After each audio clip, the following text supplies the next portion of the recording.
हाँ तो सुनो, सारी डिटेल्स शॉर्ट में दूंगी। ठीक है, सबसे पहली बात तो अमरनाथ को जाने का एलिजिबिलिटी क्राइटेरिया ये है कि आप 13+ होने चाहिए। ठीक है, उससे नीचे के बच्चे नहीं जा सकते। ठीक है, रजिस्ट्रेशन पहले ही कराना पड़ता है, 2 महीने पहले से हो जाता है रजिस्ट्रेशन। ठीक है, ट्रेन वगैरह का। उसके बाद आपको डिस्ट्रिक्ट हॉस्पिटल जाना होता है। डिस्ट्रिक्ट हॉस्पिटल जाके आपके ब्लड टेस्ट वगैरह सारी चीज़ें वहाँ पर होती हैं। इफ़ वेरीफाइड होता है वो सारी आपकी जो हेल्थ कंडीशन है वो सब मतलब ऑल ओके है, तो आपको जाने दिया जाता है। आप इस स्टैम्प को, आपके जो फॉर्म होता है ना उस पर स्टैम्प वगैरह चढ़ती है, फिर आपको जाने दिया जाता है। आप फिर एलिजिबल होते हैं प्रॉपर अमरनाथ की यात्रा चढ़ने के लिए।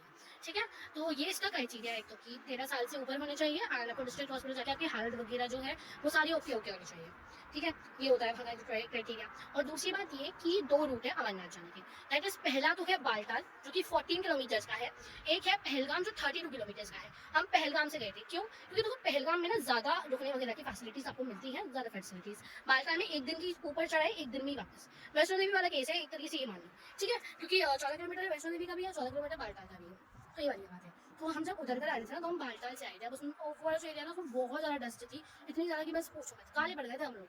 आपको आगे के ब्लॉग में दिखेगा, मैंने जब मैं अब डालूंगी ना तो उसमें दिखेगा कि कितनी ज़्यादा काले पड़ गए थे हम लोग। बंद है गेट। ठीक है, ये वाली बात है। और तो मैं क्या कह रही थी, हाँ, तो हम लोग जब बालटाल से आए थे नीचे के समय, उस टाइम मुझे लगी थी 2 टाइम ऑक्सीजन। ये मुझे नहीं पता क्यों, बट ये हो सकता है डस्ट की वजह से लगी हो। मुझे डस्ट से एलर्जी है, यहाँ पे वो बात क्लियर हो गई थी मेरे को। ठीक है, देखो ये देख, भाभी को जाना था। भाभी पता है क्यों नहीं गई थी? रीजन मैंने आपको पहले बताया ना, रीजन यही था कि वृंदा होने वाली थी, दैट्स व्हाई भाभी का जाना वो नहीं था। तो हम लोग फिर वहाँ गए थे, जो कौन सी जगह थी वो, भगवती नगर। वहाँ से हमने लिया था अपने आई कार्ड्स बनवाए थे, मैंने आपको दिखाया था ना, तो भगवती नगर गई था। तो ये सारी चीज़ें वहाँ पे चलती हैं एंड मज़ा बहुत आता है जर्नी में यार। मैं क्यों झूठ बोलूँ, इतने सुंदर नज़ारे आपको देखने को मिलेंगे। और आपको पता है क्या, जो पहलगाम साइड के घर बने हुए थे जब हम जा रहे थे बस से, भाई इतने सॉलिड घर थे ना, मजा आ गया था देखकर। हर घर बंगलो जैसा लग रहा था, चाहे फिर वो चाहे फिर वो छोटा घर क्यों ना हो, लेकिन वो ये देखो देव ने बलून गिरा दिया, खेल रहा था इससे, यहाँ पे था इससे बड़ा नहीं है, इसलिए नीचे के दिया। तो हाँ, तो वहाँ के घर ना बंगलोज जैसे बने हुए थे। देखो जब दूसरा ब्लॉग भी आएगा मेरा सारे रास्ते वास्ते का, तो वो वाला रास्ते में आपको दिखेगा कि वहाँ के घर कैसे थे यार। बहुत अच्छा आर्किटेक्चर मुझे वहाँ का लगा था। ठीक है, एंड जब हम पहलगाम में एंटर हुए थे, वहाँ के सारे लोग वहाँ खड़े हुए थे एंड हर हर महादेव करके हमारा स्वागत कर रहे थे, क्योंकि हम अमरनाथ के पिलग्रिम्स थे हम लोग, इस वजह से। तो हाँ, ऐसा जाने का प्लान है। अब बाकी महादेव की इच्छा बुलाती है, मैं महादेव से प्रे तो कर रही हूँ, बुला लो यार इस साल भी, क्योंकि अगले साल पापा कहते हैं जाएंगे। पापा ने साल बोला था, मैंने नहीं, इस साल और जाओगे आप, तो पापा से होता नहीं है। पापा कहते हैं मैं बोल तो हर बार देता हूँ कि मैं नहीं जाऊँगा, लेकिन पता नहीं यहाँ पे आके मुझे क्या हो जाता है, मैं जाने लगता हूँ। फिर मैंने कहा हाँ, यहाँ पे वहाँ पे जाके ना कसम से इमोशंस पे इतना बह गई थी मैं, रोना आ जाता है वहाँ से लेजिट। मतलब आपको पता है मैं खो भी गई थी यार वहाँ पर। आई ना, मैं बहुत ज़्यादा बातें करूँ, फिर बातें करने का मन हो रहा है। तो वहाँ पे मैं खो गई थी, कैसे मैं बताती हूँ। देखो जब केव आने वाली थी, तो जब हम सीढ़ियाँ चढ़ रहे थे, तो मैं सीढ़ियों पे बैठ गई। ठीक है, नंदी महाराज जहाँ पे थे ना, मैं वहाँ सीढ़ियों पे बैठ गई। और जो पापा थे वो ऊपर चले गए। पापा ने मुझे देखा नहीं, पापा ने सोचा ये आगे चली गई होगी, मैं वहीं बैठी थी। बहुत देर हो गई, मैंने कहा पापा नहीं आए। मैंने नीचे साइड देखा, पापा नहीं दिख रहे। दिमाग हो गया खराब, मैं यहाँ रोना शुरू। तो आर्मी वाली दीदी नहीं, उन्होंने बोला क्या हो गया सिस्टर, आप क्यों रो रहे हो? मैंने कहा पापा नहीं मिल रहे हैं। तो मैंने कहा कोई बात नहीं, मिल जाएंगे, रुक जाओ हम फोन करवा देंगे। नहीं तो फिर एक अंकल थे, एक अंकल आई थी जो हमारे साथ गई थी। ठीक है, वो आ रही थी, तो मैंने कहा पापा नहीं मिल रहे हैं अंकल वगैरह वगैरह। मैंने कहा अभी तो यहीं रुका रही होंगी। फिर मेरा दिमाग हो गया खराब, मैंने कहा मैं यहीं रुकूँ। फिर उन्होंने कहा चल तू हमारे साथ चल, मिल जाएंगे ऊपर। फिर मैं उनके साथ ऊपर जाएगी, फिर भी मुझे रोना आ रहा था। मैंने कहा मुझे पापा के संग दर्शन करने थे। ठीक है, फिर वो लेके गए एंड थैंक गॉड गुफा में पापा मिल गए। जब वहाँ पे सब लोग जयकारा लगा रहे थे मेरे नाम का, ठीक है, मिल गए क्योंकि पापा ने जयकारा लगाया और मेरी वजह से हिमांशु भैया को ऑक्सीजन लग गई। वो दोनों रो रहे थे भाई मैं भी रो रही थी, बट थैंक गॉड फिर हम मिल गए। फिर पापा मेरे को लेके गए, फिर हमने साथ में दर्शन करे, फिर हम बाहर आए, तो सब कुछ ठीक हो गया था। आपको पता है क्या, अमरनाथ से आई थी ना, बहुत बुरी हालत हो गई थी मेरी। मतलब सब चाची तो मेरी गई थी तो बहुत ज़्यादा सूख गई है, समझ गए थे, चेहरा बहुत ज़्यादा छोटा सा हो गया है ना, ऐसी हालत हो गई थी यार वहाँ पर। तो हालत जैसी भी होती है लेकिन वर्थ इट होती है और बहुत अमेजिंग वहाँ का एक्सपीरियंस है। ठीक है, आपको एक बार जाना ज़रूर चाहिए, वहाँ पे बहुत मज़ा आता है यार। ठीक है, तो चलो फिर अब मैं नीचे जाती हूँ। नीचे पैर रखने की भी जगह नहीं थी, इसलिए मैं नीचे दोबारा से ऊपर आ गई।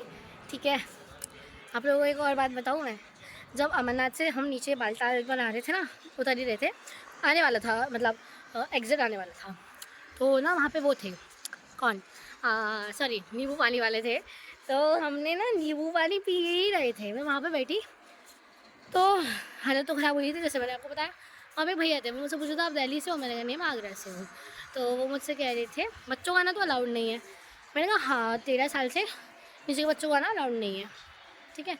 तो मतलब 13+ ही आना अलाउड है, मैंने उनको ये बोला। तो उन्होंने कहा आप 14 के हो गए? मैंने कहा मैं 16 की होने वाली हूँ भैया। तो बोले अच्छा आप 16 की लगते नहीं हो, लेकिन मैंने कहा कोई बात नहीं, अच्छी बात है ये।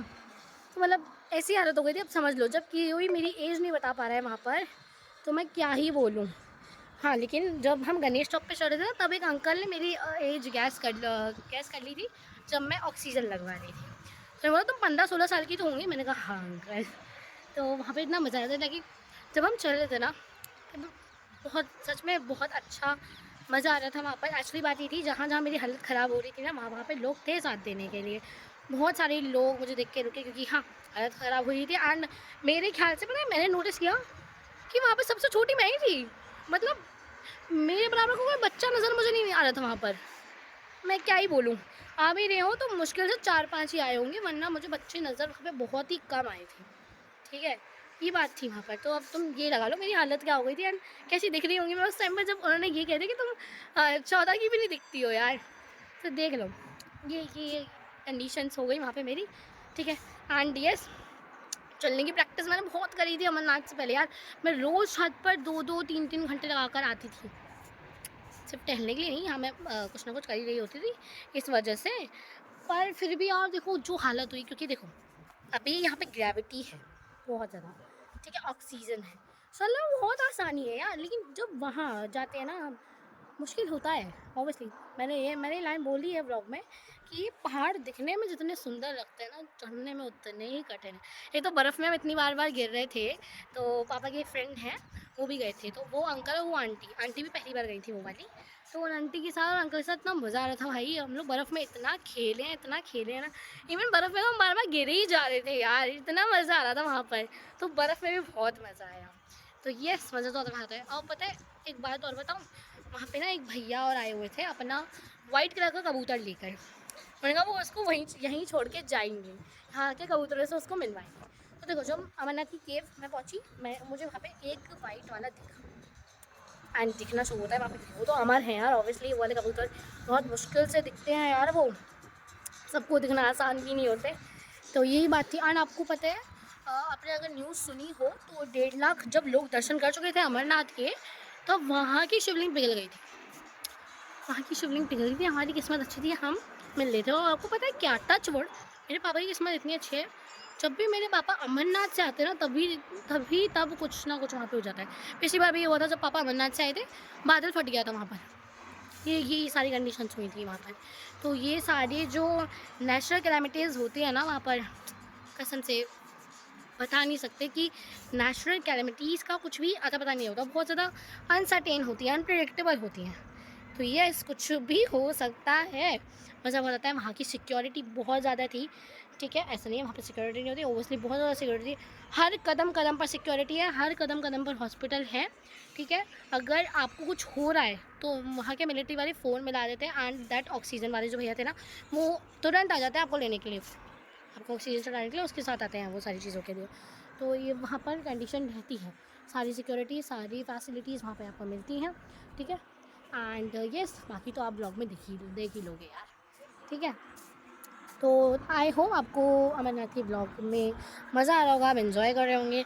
आगे और भी आएंगे, ये वाला ब्लॉग मैं उससे पहले ही डाल दूँगी, क्योंकि मैंने ऑलरेडी बहुत ज़्यादा ब्लॉग्स पेंडिंग पड़े हैं यार, सारे ब्लॉग्स मुझे फटाफट कर ख़त्म करने हैं। देखो गाइस वन मोर थिंग, जब मैं तीसरी बार ऑक्सीजन चढ़ रही थी, that was my last oxygen, क्योंकि मुझे 5 मिनट में 2 बार चढ़ गई थी बाटल में। जब नीचे आ रहे थे हम लोग, मिलिट्री वाले आए थे, उन्होंने मुझे लिया और वो चढ़ गए। मतलब एक बार तो वो लोग आ गए थे खुद ही ऑक्सीजन लेने के लिए, फिर मैं थोड़े कदम पर और गई, मैं नहीं चल पा रही थी, तो वो मुझे उठा के लेके गए फिर हॉस्पिटल तक।